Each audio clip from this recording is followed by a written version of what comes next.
Hello, Anya est une pâtissière à succès et au cours des années de sa croissance professionnelle, elle ne cesse de prendre du poids. D'une beauté mince, la fille se transforme en une personne en surpoids qui se fait larguer par son petit ami. La dépression fait qu'Anna mange encore plus et la fille décide d'aller à une réunion des boulimiques anonymes. Là, Kolya, un gars optimiste et potelé, apparaît dans sa vie et il aide non seulement son ami à perdre du poids, mais il révèle également un traumatisme profond de l'enfance qui se cache derrière. Anya, en sous-vêtements, se tourne devant le miroir, examinant tristement sa silhouette dodue, qu'elle doit cacher d'une manière ou d'une autre sous sa robe. Presque toutes ses tenues ne lui vont plus, à l'exception d'une tenue verte qui lui convient plus ou moins. L'héroïne se fait surprendre par Xenia, son petit ami, athlète passionné et entraîneur de natation qui se maintient en grande forme. Le couple se rend au mariage de leur meilleur ami, où tous les invités viennent du monde du fitness et du regard déçu sur le visage de Xenia, elle se rend compte qu'elle ne rentre pas du tout dans cette case. Se rendant compte de ce problème, elle tente de persuader son amant de rester à la maison, mais Xenia propose une autre solution. Я сгоняю один подарок, подарю, речь толкну и приеду. Après s'être mis d'accord avec la jeune fille, le garçon se dépêche de partir et refuse de lui faire ses adieux, sous prétexte que sa chemise va se froisser.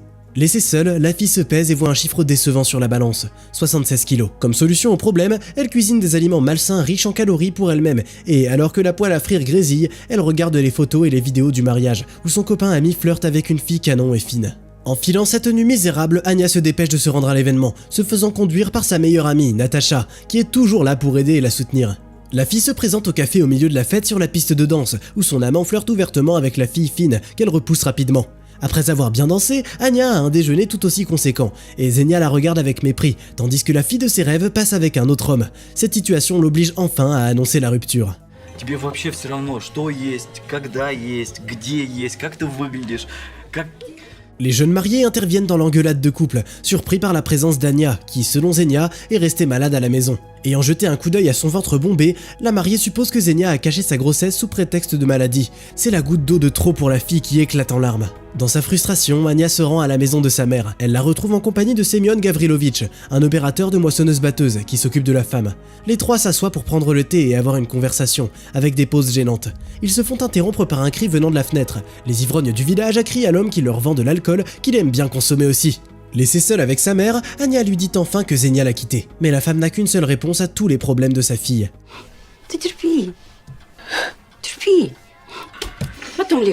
Anya passe la nuit dans la maison de sa mère et elle regarde des images de sa vie perdue dans le noir. Sur une photo, elle voit aussi sa silhouette mince perdue. Le matin, la jeune fille se rend chez sa fidèle sauveuse, Natasha, à qui Xenia a apporté les affaires d'Anya. Son amie laisse la fille rester avec elle, arrangeant une place pour dormir sur le balcon et essayant de la soutenir au mieux qu'elle peut. Anya passe beaucoup de temps dans son abri, regardant parfois par la fenêtre. Natasha et Dimas, son mari, parviennent à sortir l'héroïne de son hibernation permanente grâce à un seau d'eau froide. Une fois qu'elle a retrouvé ses esprits, la première chose que fait Anya, c'est de se tourner à nouveau vers l'eau pour réaliser un vœu. Et puis, sur les conseils de son ami, elle part s'entraîner.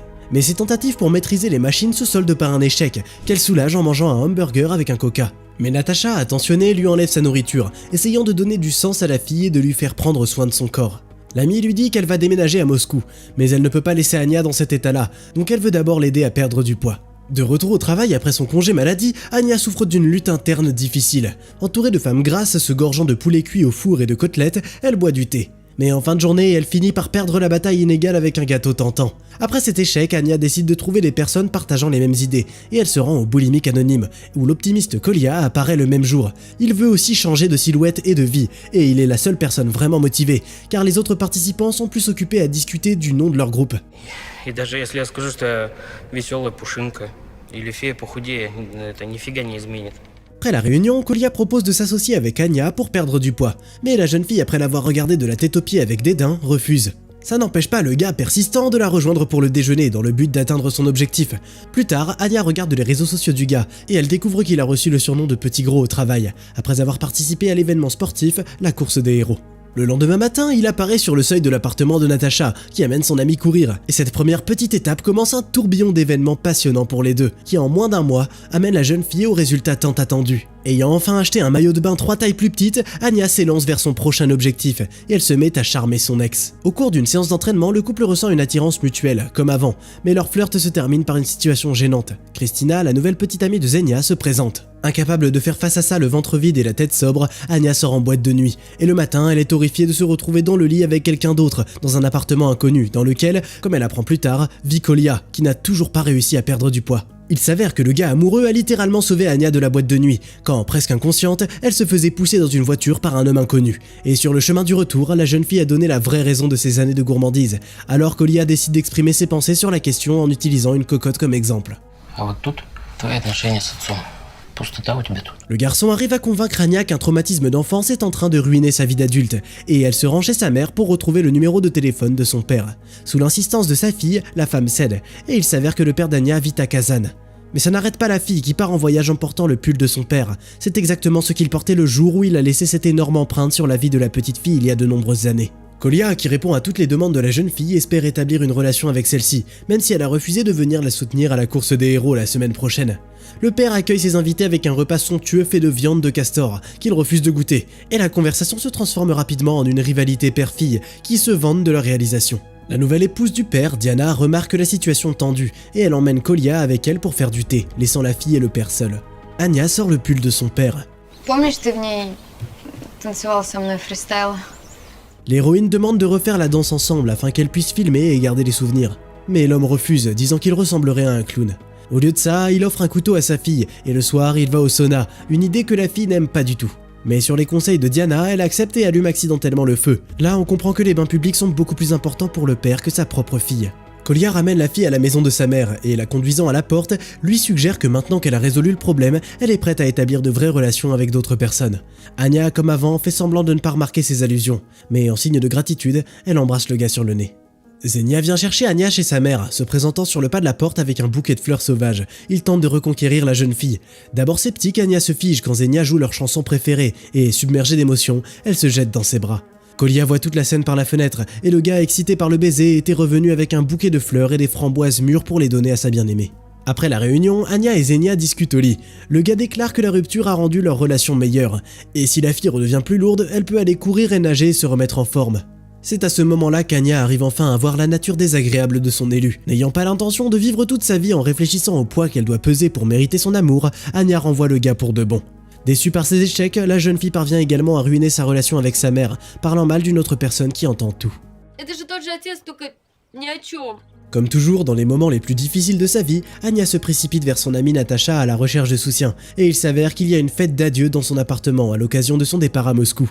Ne prêtant pas attention aux événements de la vie de son amie, Anya déverse à nouveau tous ses problèmes et lui demande de ne pas partir, comptant sur Natacha pour la sauver encore une fois. Блин, Натах, ну только не сейчас, у меня так все навалилось. Alors que les filles parlent sur le balcon, les voisins appellent la police à cause des festivités nocturnes bruyantes. Le gars qui apparaît sur le balcon tend un contenant en verre à Anya, du genre qu'il vaudrait mieux cacher à la police, mais la fille confuse le jette par terre, où il s'écrase juste au-dessus de la voiture des forces de l'ordre. Afin d'éviter à tout le monde d'aller au commissariat de police, Natacha doit donner au capitaine tout l'argent qu'elle avait économisé pour déménager à Moscou. Là, elle explose. La fille déterminée qui d'un côté a un mari qui ne veut pas se développer et de l'autre côté une meilleure amie qui ne fait que l'accabler de problèmes, exprime ses sentiments à tous les deux et déclare à juste titre qu'aucun d'eux ne la soutient. Ils se disputent et Anya se rend chez son dernier sauveur possible. La fille cherche Kolia, mais même là, elle ne reçoit aucun soutien. Il la renvoie au gars avec qui Anya s'amusait chez sa mère, ignorant les sentiments sincères de Kolia pour elle. Ищи себе новую жирную подружку. Abandonnée au milieu de la nuit, loin de chez elle, Anya est forcée de marcher à pied. Sur le chemin, elle se retrouve dans une situation dangereuse. Des motards la rattrapent et la menacent, l'entourant en groupe. Elle doit s'enfuir d'eux à travers un champ, où la jeune fille épuisée tombe et s'endort jusqu'au matin. Dans la matinée, les opérateurs de moissonneuse-batteuse, dont Semyon Gavrilovitch, se rendent au champ de blé. L'homme boit de l'alcool dans une bouteille en verre, mais il fait néanmoins son travail de manière responsable et remarque la fille dans les fourrés de blé. Son partenaire, d'autre part, est distrait, et Anya dort sur son chemin. Au risque de sa propre vie, Semyon Gavrilovitch sort Anya de sous les lames tranchantes de la moissonneuse-batteuse, au tout dernier moment. Après avoir réalisé au cours de la conversation que l'homme est de nouveau ivre, Anya le réprimande pour mener ce genre de vie. Да, у меня жопа толстая, потому что я с едой работаю. Ayant surmonté sa dépendance, Anya est confiante que lui aussi saura se reprendre en main, et elle propose à Semyon Gavrilovitch de choisir avec qui il veut vieillir, sa mère ou les ivrognes locaux. Après avoir quitté le terrain, l'héroïne entreprend de corriger ses erreurs. La première chose qu'elle a fait, c'est d'aller voir Natacha et de s'excuser sincèrement d'avoir été une mauvaise amie. Alors que les filles passent du temps ensemble, Gavrilovitch prend la décision responsable de se débarrasser de sa machine, et bientôt Anya apporte le nouveau marié à sa mère. Le père d'Anya décide également de corriger ses erreurs. Il vient voir sa fille pour répondre à sa demande, et il s'amuse joyeusement à jouer de la musique, n'ayant plus peur de paraître ridicule. Après Après s'être excusée auprès de sa fille, le père l'invite à rendre visite à Kolya, et la jeune fille lui dit qu'elle a fait des erreurs irréparables. Mais avec le soutien de son père, elle décide néanmoins d'essayer de remettre les choses en ordre. Anya arrive à la course des héros, où Kolya l'a invité il y a une semaine. Le gars n'est pas parmi ses collègues cependant, et il s'avère qu'ils l'ont expulsé parce qu'il ne répondait pas aux exigences. Pour réaliser le rêve de Kolya qui était de se surpasser, Anya rassemble une équipe de membres de boulimiques anonymes pour lui, et ils passent l'épreuve ensemble, à la fin de laquelle le garçon amoureux obtient enfin le baiser tant attendu. Comme toujours, tu peux trouver le titre du film dans la description de la vidéo. En attendant, tu peux nous laisser un petit commentaire. Tu penses que les conflits ont aidé Anya à avoir un point de vue différent et à s'améliorer, ou est-ce qu'elle a encore du chemin à faire? N'oublie pas de liker cette vidéo et de t'abonner à la chaîne pour ne pas rater les prochaines vidéos géniales. Regardez un film intéressant en quelques minutes, facile. La chaîne Popcorn Sucré a un format ultra pratique qui t'attend. Des courts récits de films allant des films d'auteur aux blockbusters hollywoodiens. Viens récupérer ton pass illimité en cliquant sur le bouton abonner.